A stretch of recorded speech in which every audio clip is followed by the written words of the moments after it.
The Shield shattered. The family fractured. And on one brutal night, the man we thought we knew ceased to exist. What Roman Reigns did when he returned wasn't just a turn, it was an execution. An execution of hope, of loyalty, and of everything we believed professional wrestling could be. This is the story of how the most hated good guy in WWE history became the most dangerous villain the company has ever seen. And trust me, by the time we reach the end of this video, you'll understand why this wasn't just a character change, it was a complete and total revolution. Before we dive into the madness, I need you to do something for me. If you're feeling what I'm feeling right now, if you live for these moments that change everything we know about this business, smash that subscribe button. SLAMZONE is your home for the real stories, the deep dives, the moments that matter. And hit that notification bell because you don't want to miss a single second when we break down the industry. Now let's get into this. August 2020. The world was different. Everything felt uncertain. And WWE was running shows in the Thunderdome with virtual fans, trying to keep the magic alive during impossible times. Payback. The Universal Championship. The Fiend vs. Braun Strowman in what should have been a monster clash for the ages.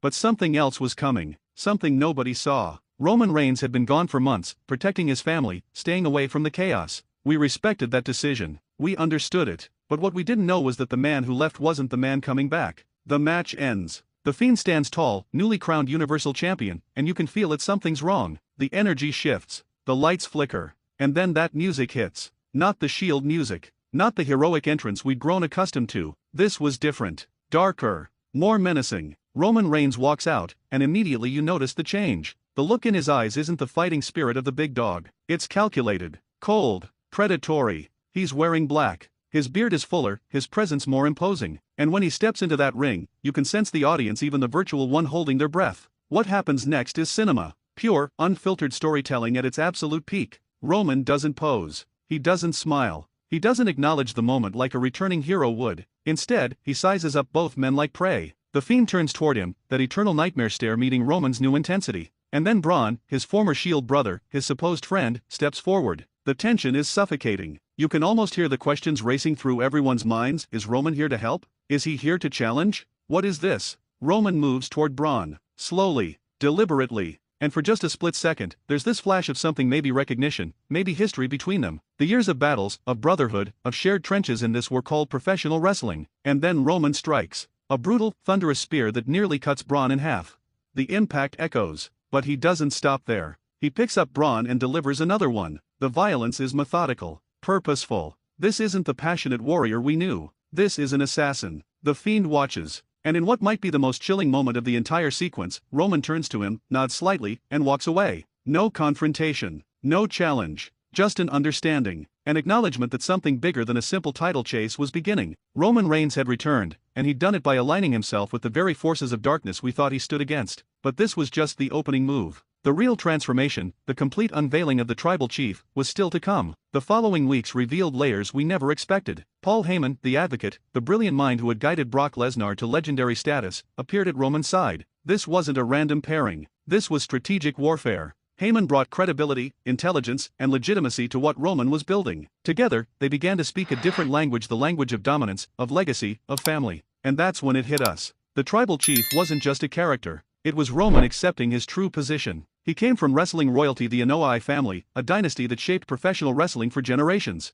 The Rock, Rikishi, Yokozuna, Umaga, legends who commanded respect through power. Roman had spent years trying to be the company's golden boy, the Superman who overcame odds with heart and hustle. But the fans rejected it. They rejected him. Not because he lacked talent. Roman Reigns is one of the most gifted performers to ever step in that ring, but because they felt the authenticity was missing. They felt manipulated by the company's desperation to create their next John Cena. So Roman did something genius. He stopped trying to be what they wanted and became what they feared. The tribal chief wasn't asking for approval. He was demanding acknowledgement. And the difference between those two things is everything. SmackDown became his kingdom. Every week, the narrative deepened. GUSO, his real-life cousin and tag team champion, became the first victim of Roman's new methodology. What followed was one of the most emotionally brutal storylines in modern WWE history. Roman didn't just want to beat G. He wanted to break him, to remake him in his image. Their Hell in a Cell match at Clash of Champions was psychological warfare disguised as a wrestling match. Roman stood over G, blood streaming down his cousin's face, and told him to acknowledge him, to bend the knee,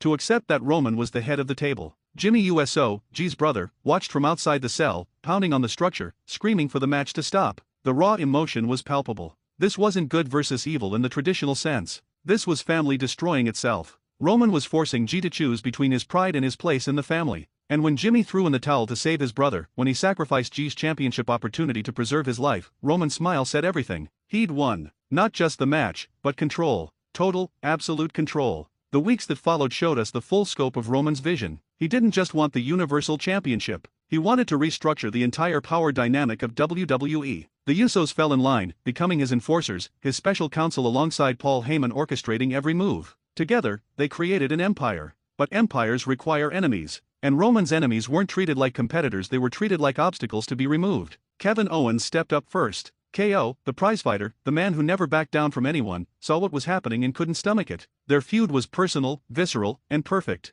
Kevin represented everything the tribal chief despised: independence, defiance, refusal to acknowledge authority. Their TLC match was warfare. Tables shattered, ladders bent, bodies broke. But more than the physical destruction was the psychological battle. Roman wasn't content with just defeating Kevin. He wanted to humiliate him, to prove that rebellion against the tribal chief was futile. Now, real quick, if you're invested in this story, if you're feeling the intensity of what we're breaking down here, do me a favor and hit that like button right now. Drop a comment below telling me your favorite moment from the tribal chief era. Was it the Hell in a Cell with G? The Paul Heyman alliance? Let me know, because SLAMZONE thrives on this community, on your passion for these stories. Subscribe if you haven't already, and let's keep building this family together. Edge returned. Daniel Bryan came back. Both legends, both chasing one final moment of glory, both standing in Roman's path. And what Roman did to them was masterful. He didn't just beat them, he absorbed their legitimacy. The triple threat match at WrestleMania 37 was Roman at his absolute peak. He manipulated the situation, played them against each other, and when the dust settled, he stood tall with the Universal Championship raised high. Not because he got lucky,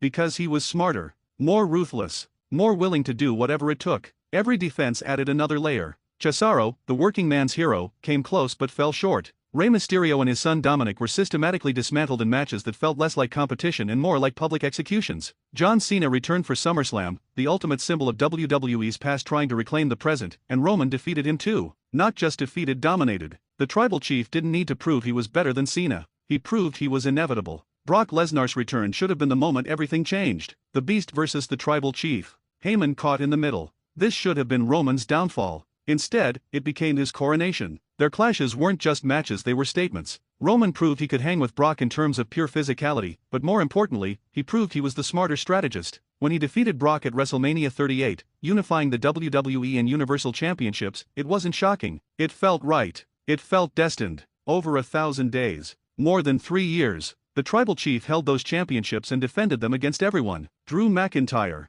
Riddle, Sami Zayn, Cody Rhodes. Each challenger brought their own story, their own reason for wanting to dethrone Roman, and each one fell. The genius of Roman's heel turn wasn't just the initial shock, it was the sustained excellence. Week after week, month after month, year after year, he remained compelling, dangerous, unmissable television. The storytelling evolved. The bloodline expanded with Solo Sikoa's addition. Sami Zayn's integration and eventual betrayal created one of the most emotionally resonant arcs in years. When Sami finally turned on Roman at the Royal Rumble, helping Kevin Owens defeat the Usos, you could feel the catharsis. And when Cody Rhodes finished his story at WrestleMania 40, finally defeating Roman Reigns and ending the historic title reign, it felt earned because of everything Roman had built. But here's what makes this entire journey so remarkable: Roman Reigns' heel turn wasn't an accident. It wasn't a desperate attempt to shake things up. It was the culmination of years of listening, learning, and evolving. Roman understood that the audience wanted authenticity over artificiality. They wanted a character with depth, with motivation, with real stakes. The tribal chief gave them all of that. He became the villain we couldn't look away from because deep down, we understood his perspective. We might not agree with his methods, but we understood his reasoning. The man who was booed out of buildings as a babyface became the most compelling character in professional wrestling as a heel. And that transformation happened because Roman was willing to embrace discomfort, to reject the easy path,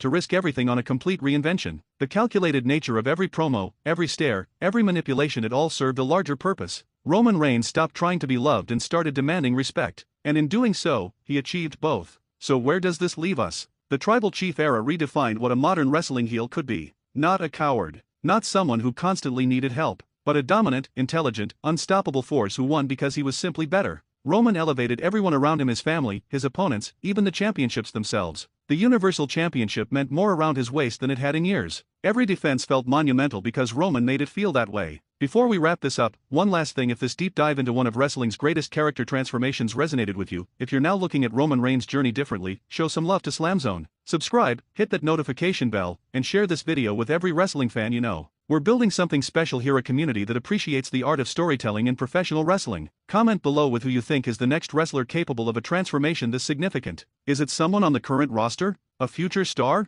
Let's discuss it. The Shield may have shattered that night in 2020, but what rose from those broken pieces was something far more dangerous, far more captivating, far more legendary. Roman Reigns became the tribal chief not because WWE told him to, but because he earned it through perfect execution, unwavering commitment, and an understanding that sometimes the greatest heroes need to become villains to truly matter. And matter he did. For over 1,000 days, he stood at the head of the table, and professional wrestling was better for it. This wasn't just a heel turn. This was a revolution. And we were all witnesses to greatness.